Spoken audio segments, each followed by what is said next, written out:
Ladies and gentlemen, gentlemen and ladies, ladies and gents, got a little bit of Usher, Babyface, and Wynah Morris of Boys to Men. And ladies and gentlemen, they's gonna be singing in my background as we talk about something. This is the empowerment series. So those of you who have arbitrations, we're talking about essential elements of an arbitration clause. This is called duty to respond. This document is located at the SATCOMM PDF section of the website. Elements of a contract and the arbitration clause. Ladies and gentlemen, we've already taught you how to put together an arbitration agreement by doing a notice of change in terms of agreement and incorporating all of the elements that are listed here. You'll find temporary sample contracts. Pay attention at SAA Limited, Sam, Albert, Alvin, Limited.com. Hey, Bobby Brown.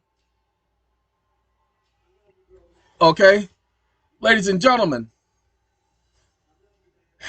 once you have your previous contract, you don't have to prove there's a previous contract. The fact that you have a previous contractual relationship is your proof. So once you have your previous contract, want y'all to pay attention.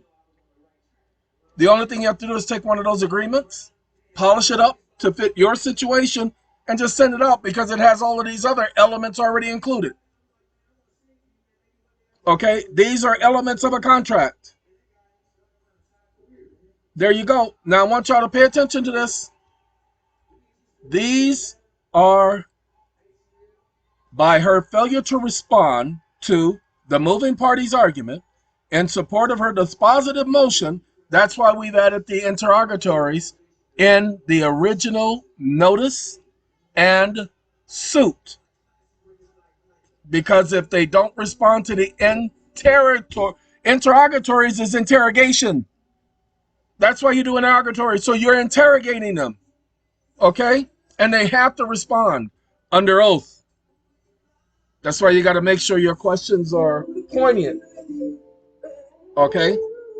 Next thing you know, an offeree, you, well, they're the offeree because they're the ones who originally made the original offer. So you have a previous agreement. Well, an offeree's silence is deemed to be consent to a contract when the offeree has a duty to respond to an offer. Pay attention, conditional acceptance is a conditional offer and fails to act in the face of this duty. Ladies and gentlemen, if they have a duty to respond, that's considered an act. Okay? Inaction does not constitute acceptance of an offer. Pay attention, that's what it's listed as. However, when they have a duty to respond, then it does constitute acknowledgement. But the contracts that we put together for y'all, guess what it says? You need to provide the following information, and they have a duty to provide that information because they're the custodian of record. If you fail to provide this information, then you accept the terms of this agreement. Then you have the 3-day option to cure. If you fail to opt out within the 3-day, 24-hour calendar day time frame, then you agree to the provisions of this agreement. Okay? That's how the document was designed. The same document, the type of junk they give you, you're doing the exact same thing. The offeree's silence is deemed consent to the contract when the offeree's duty to respond and they fail to respond. Now, pay attention. We're going to do this with Bard. Okay? Let's do this.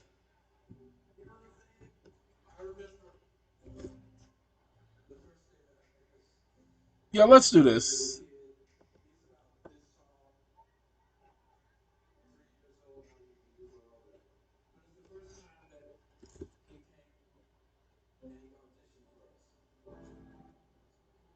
See, silence or inaction does not constitute acceptance to the offer. There are exceptions to this rule when they have a duty to respond.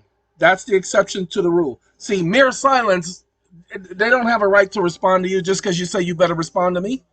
You have to put caveats and conditions on their response. Give them the option and make sure it's within the terms of the agreement and the requirement for them to respond. Y'all hold on a second, okay? Let's go ahead and go to Bard.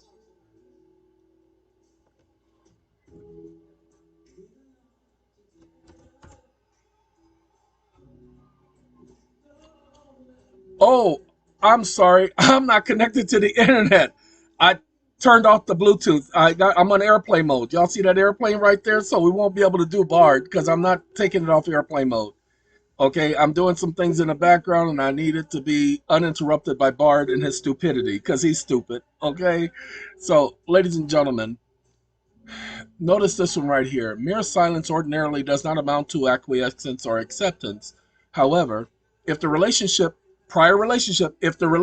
between the parties is such that an offer is justified, pay attention, prior relationship, and the expecting a reply or the offeree is under duty to respond, silence is deemed as an acceptance.